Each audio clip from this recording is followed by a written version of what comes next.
Job well done, Devontae, and students at Harvey. Great job. Let's give them a round of applause.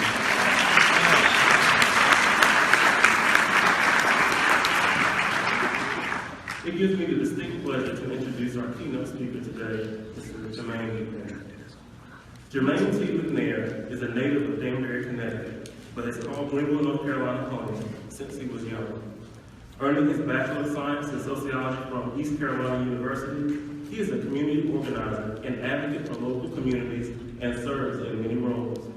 McNair is currently a college recruitment specialist at Pitt Community College in Winterville, as well as founding director of the local nonprofit, NCSO.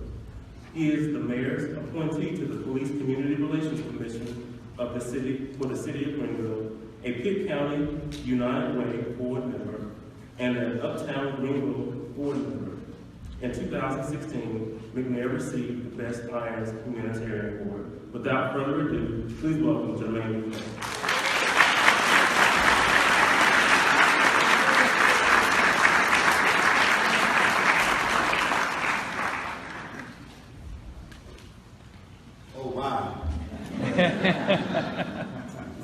You know, when we walked in, we were scattered and shaking hands, and it did not look like this.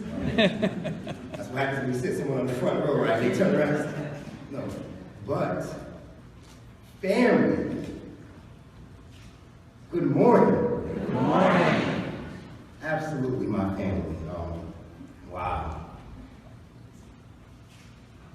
A huge thank you to the Farmville Central community for that bold and humble display of humanity. Wow.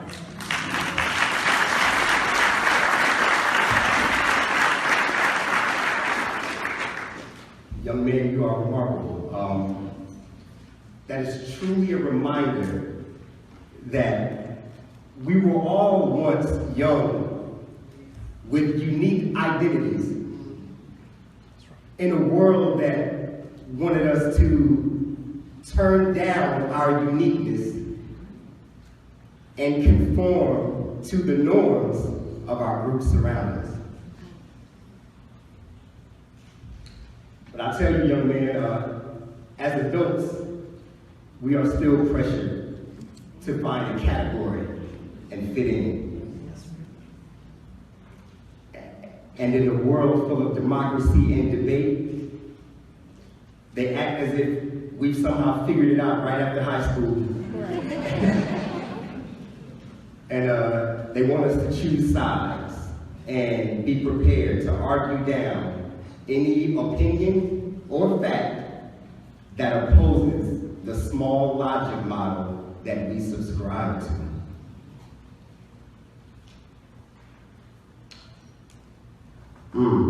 That is amazing, but we are still but children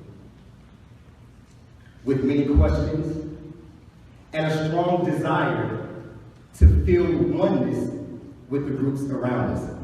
But you guys today have reminded us that to experience oneness is not by denying our differences, but by accepting our differences. And with open discussion and debate about our perceptions.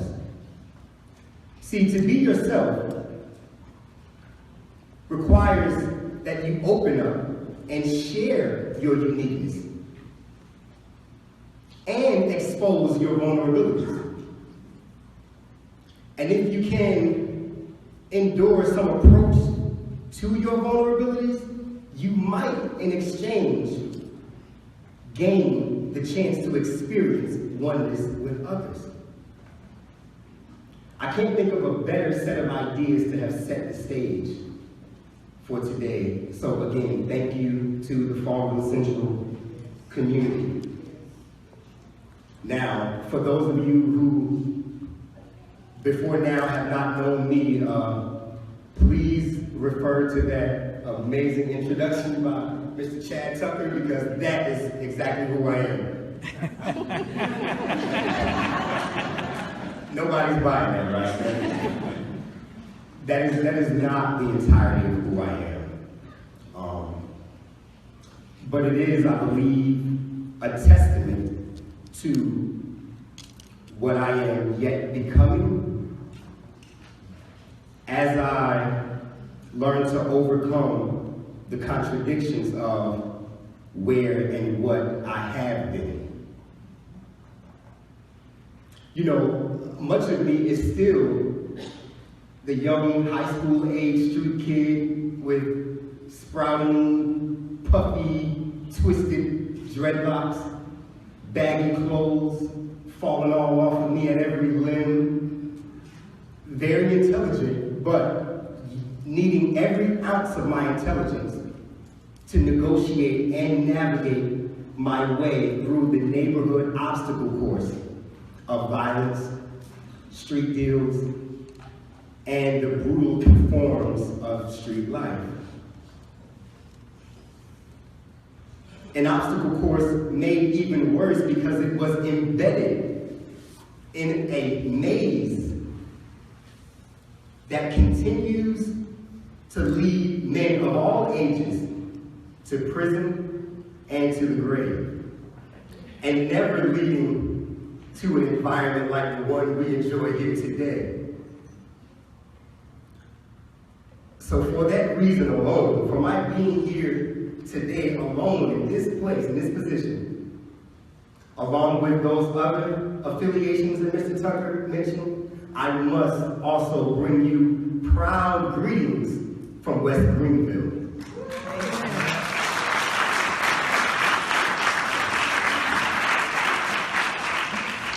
Absolutely. Now, if I may offer a shameless plug, we did just recently open up the new NC Civil Office for Outreach over on West Fifth Street, and I would like to encourage you all to find some time, schedule a visit, and come sit and talk about ideas and the passions for our community that are growing right there, please. Now, I'm not going to get into the gory details of poverty and street culture, but I will say this. This economic system that we employ, called capitalism, it functions with a set of assumptions. And among those assumptions, it kind of assumes that the people in the lower rungs of society, somehow that they will always look up to the higher ranks with much admiration, working and praying to one day gain access to that upper realm. But there was something that was not imagined about the spirit of humanity or the psychology of man, is that if you put a people in an environment long enough, they stop looking up.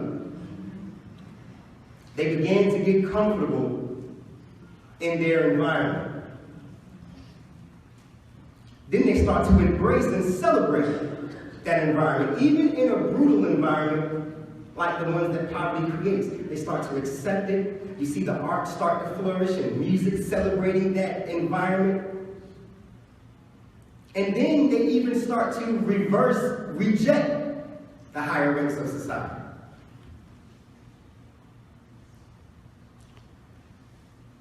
And I tell you what's amazing about someone like myself surviving that and getting through and breaking through, and it's almost like you step into another world and you look around and you can't even see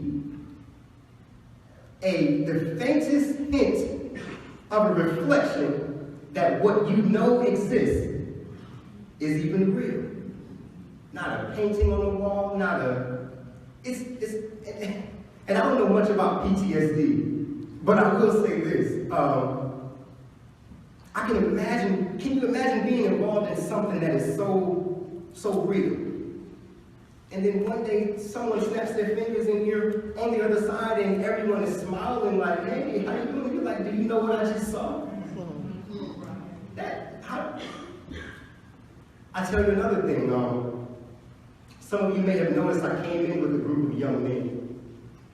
I always try to bring them to functions like this, and we're down one right now because one of my young brothers, after about 15 minutes, we couldn't find him. And I got a text that said he just couldn't, just wasn't necessarily feeling comfortable in the environment. That's fine. That's what it's about, the exposure. We'll continue hanging out. We'll continue talking. Not a sad moment. He'll be fine, but it is a hint into the reality of what that is. So,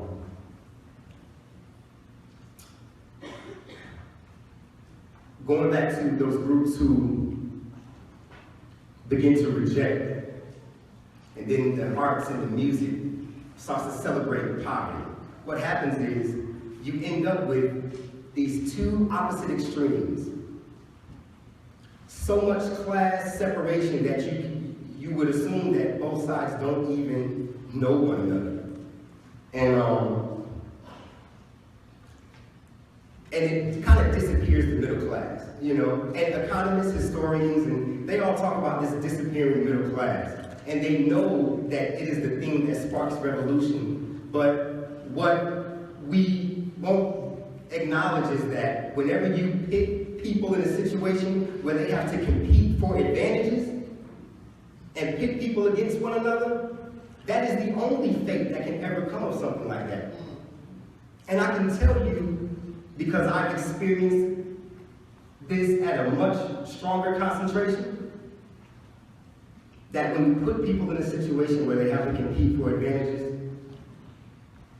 that is not a system of humanity. So as we live this life, we have to be sure that competition and capitalism and the advantages that we want, we have to realize that we understand that that advantage is claimed over someone else. It's not just, I have the advantages of the system. It is actually an advantage that another person doesn't have. So the question for America, as the same as the question for me, was how long can you use your intelligence to negotiate and navigate your way through something like that before the same fate that befalls others befalls you?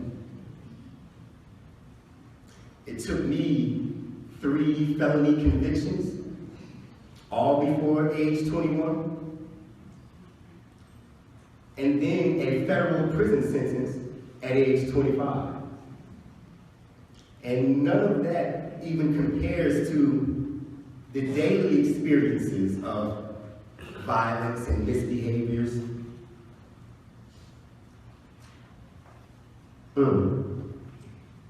So many lost friends and family members.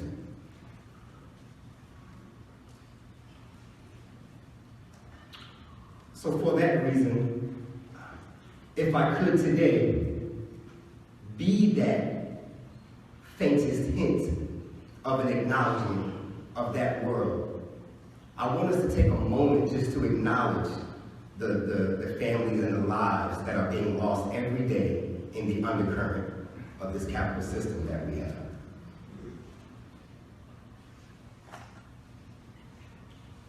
I was even advised by some of my close friends not to bring that much of that conversation into this setting. But my faith tells me to trust my community with my truth. Amen. Right. Absolutely.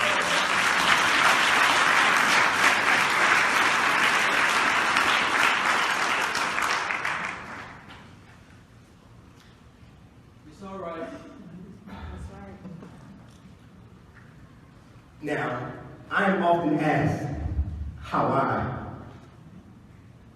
broke through. Somewhere in my readings and learnings and experiences, I stumbled upon this idea that said, everyone has 2 selves. This idea suggests that you have your actual self, and then you have a social self. Now, the actual self, the value of your actual self can't be measured at all. But your social self is measured very strictly by your contribution to society. Hey, Mama, I remember when I used to be in court all the time, and there would be this discussion where they would ask, who's going to speak up for you? And my family would stand up and say, he's a great guy, he's a wonderful person. And the judge would pull up this list and say, man, not by what we're doing. That's right. And it's that funny thing is because you know who you are as an actual person, but see, your social person has not contributed anything. That's right. And I had to grow to understand that.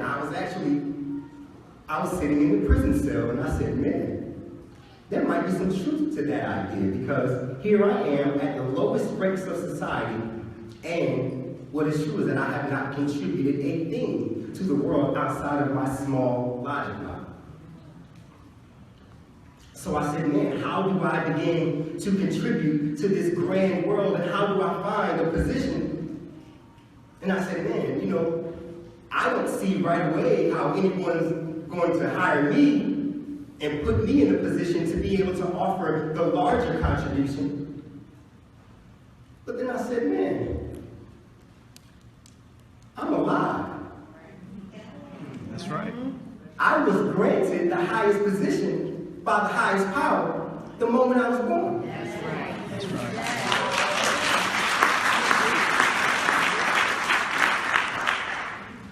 Who convinced us that in order to contribute, we had to wait for man's positions in the first place?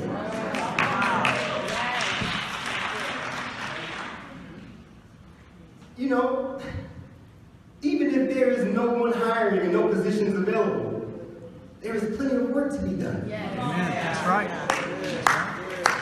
That always troubles me about the discussion about our failing job market, and I say, oh no. In my community alone, there's enough work to last a lifetime and not enough laborers to do the work. That's right. So I say, my mind began to open up and I could see a path. I could see a place where I could offer a contribution. It was right there in my own community, not waiting for anyone to tap me and give me the position.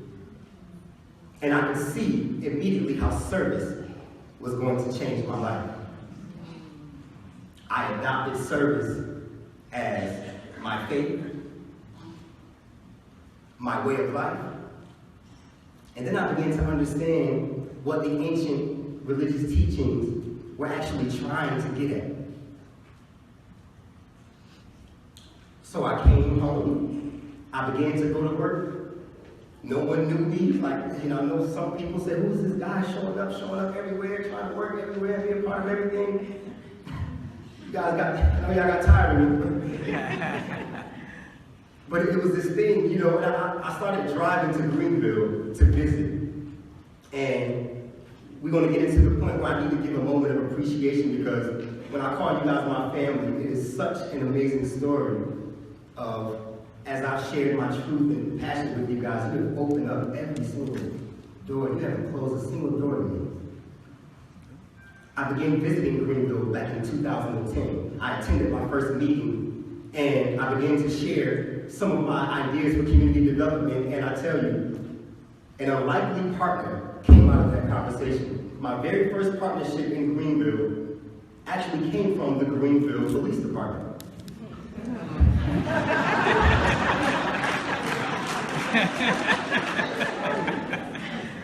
Where's Mark? Where's Chief Olsen?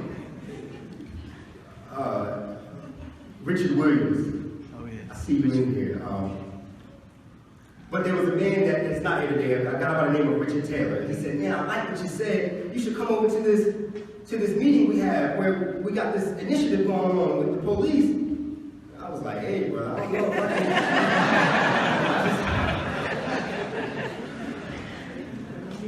what But once again, my faith told me to go. And I went and I met Richie Williams and Les Jackson and Paula Sauls and Tina Knox and we began to work in our communities, and those guys would take off their uniforms and pick up trash in the community with me, and I said, my God, what a group of brothers and sisters I had found. And that relationship continues until today. They gave me the confidence to go back to Raleigh, and I told my job, look, I can't work Mondays, Tuesdays, or Wednesdays, period. I'm exploring some of my personal passions back east, and I was managing a pizza place there, and they said, that's fine. So I started showing up, sleeping on my mama's couch, 3 days a week. A lot of bad sleep, a lot of need for coffee. And I would go into Starbucks every day, and I would be talking with the guys, and I'd be sharing my passions with the folks at Starbucks. And then so one day I got an email, and they said, hey, the boss was in here, and he was asking who you were and wanted to know more about you. And he said, would you come by and talk to him about working with our company? I just told my job I'm not working anymore. But I was so moved that someone in this community would see that light in me. So I went to the meeting and I said, hey, I want to thank you for the opportunity, but I've committed to eating peanut butter and jelly and sleeping on my mama's couch, and I'm going to build this big organization. And he said, no, we have this community initiative, and we need leads to lead service projects, and we think you can help us, and we think we can help you. Would you please join? I joined, and Starbucks was my first introduction to the business community, because I had never ventured into this side, much like the young man who ran out of here a little earlier. But they gave me that space behind the counter at Starbucks, and I began to meet so many of you, and everyone treated me so nicely, and I said, man, if this is the business community, I can swing it here. You know, these guys treated me awesome, and that's actually where I met Miss Toya Jacobs. And I don't know if Dr. Harvey, you remember, I think Toya Jacobs went to you and said, hey, I think I want you to meet this guy, and she brought you over to Starbucks to meet me some years ago, right? But again, we won't get into that Starbucks thing, but I'm talking about an introduction into this set of social environments. And slowed me down a little bit, things were moving a little slow. I said, I'm going to get in school, and I'm going to enroll and take some classes, because that's another part I had left off my resume. And I started studying at Pitt Community College during the afternoons, and as I was approaching my finishing of my first 2 years, I was in a chat with the chief, with President Dr. Dennis Massey of Pitt Community College, and where I see you over there, and some of his staff, and I challenged a respectful question to the institution. I said, hey, there's so many groups and clubs on campus.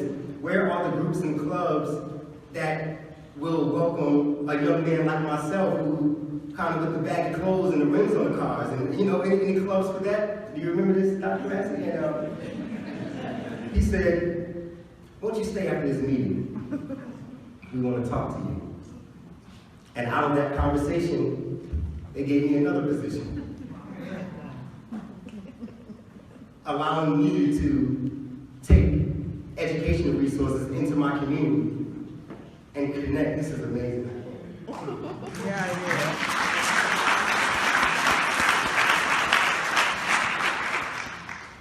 From that business community around Starbucks, I began organizing with the stores and shop owners, and we planned our first community industry kickball charity tournament.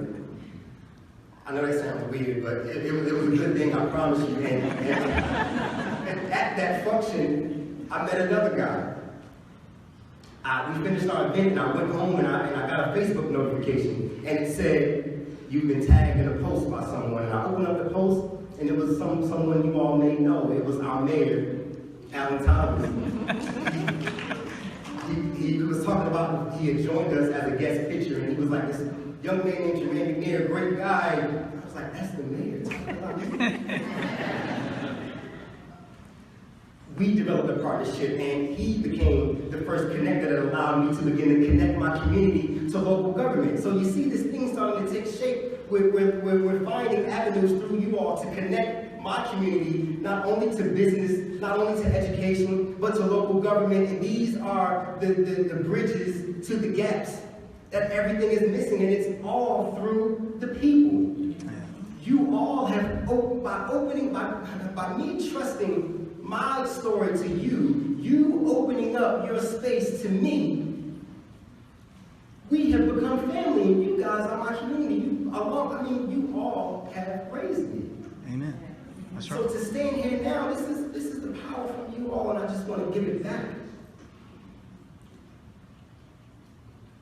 So, and always be willing to stand in the, as Dr. Martin Luther King would say, also in the uncomfortable spaces. And I want to take a moment just to tap on one of the pressing uncomfortable conversations.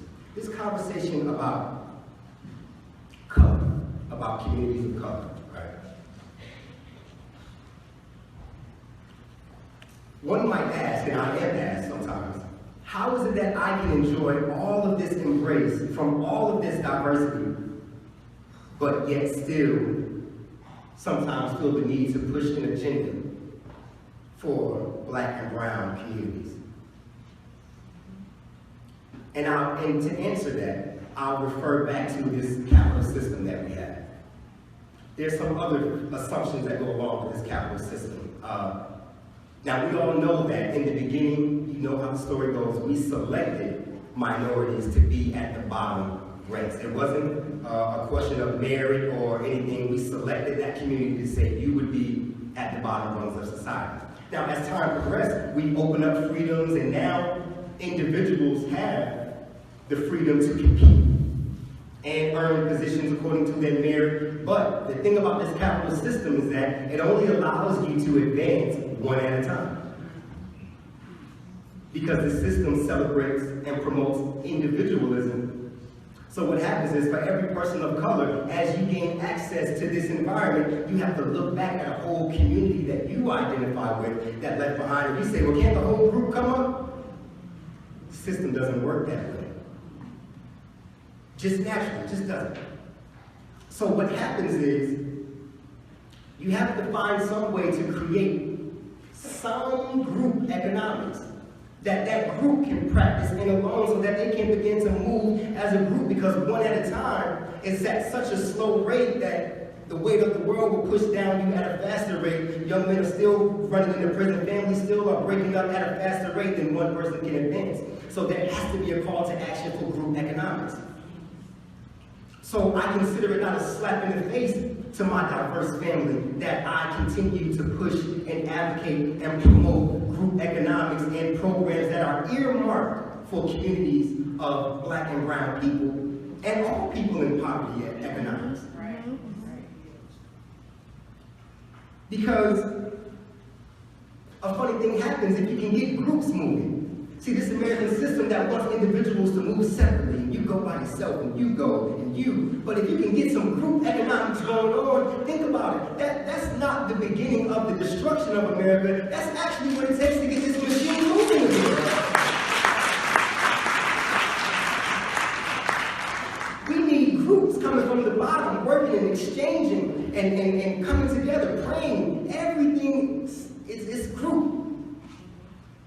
Now, this thing that we tapped into in the wake of Hurricane Matthew, thank you to the family from Cypress Glen. This thing, you gotta understand, I'm telling you how service saved my life. This thing that we tapped into when we all came together, we know we didn't save everyone from Hurricane Matthew. We know that there are families still struggling in the aftermath. We know that we didn't solve the problem. There was another thing we did. We came together. No positions, no one had to be appointed, no one had to be given a job. Everyone just said there is work to be done, we're going to go do it. So when I tell you, please, stop by our West Greenville office, come into the community, stop in any office, go and visit Cypress Glen. When you come and you make those visits and you join the conversation and we just do the work, and we just do the work, and we just do the work, We all are granted and we perform in the highest function of our earthly position as human beings. I invite you all to, as we push through this capital system, remember that service is the only true economics that is ever going to save us. That's right.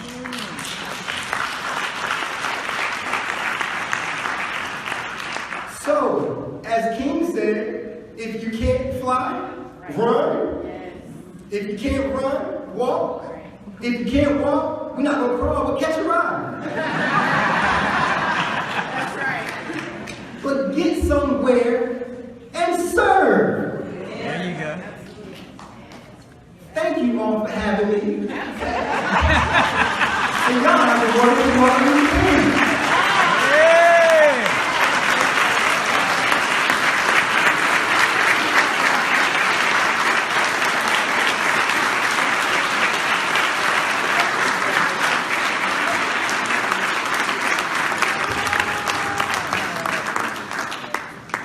Thank you all. Please be seated.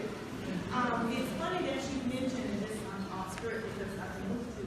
It's funny that you mentioned some people didn't want you to share all of your story, but that's why you were chosen because of your story. Amen. That's right.